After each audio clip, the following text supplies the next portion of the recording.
नमस्कार मित्रांनो, तुमचे स्वागत आहे श्री स्वामी समर्थ।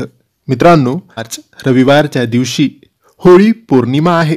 ही सगळ्यात मोठी पौर्णिमा मानली जाते, कारण या दिवशी होळीचा सण आपण सगळेच लोक साजरे करत असतो। संध्याकाळच्या वेळेस होळी पेटवली जाते। होळीची पूजा अर्चना करून होळीला नैवेद्य दाखवला जातो, अशी आपल्या हिंदू धर्मात परंपरा आहे।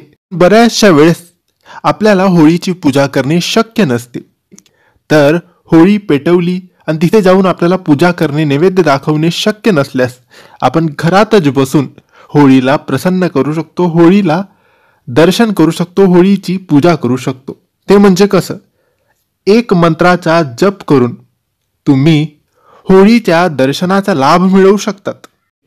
तुम्हाला 11 वेळेस हा एक मंत्र तुमच्या देवघरात बसून बोलायचा आहे। आपण या दिवशी गोडधोड नैवेद्य करतो, देवघरात नैवेद्य दाखवतो, त्या सोबतच 11 वेळेस तुम्हाला हा मंत्र बोलायचा आहे।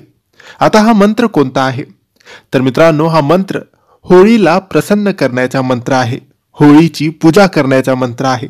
तर हा मंत्र काही असा आहे, ओम होलिकाय नमः, ओम होलिकाय नमः। मित्रांनो, सोपा मंत्र आहे, कमीत कमी 11 वेळेस तरी या मंत्राचा जप करणे आवश्यक आहे।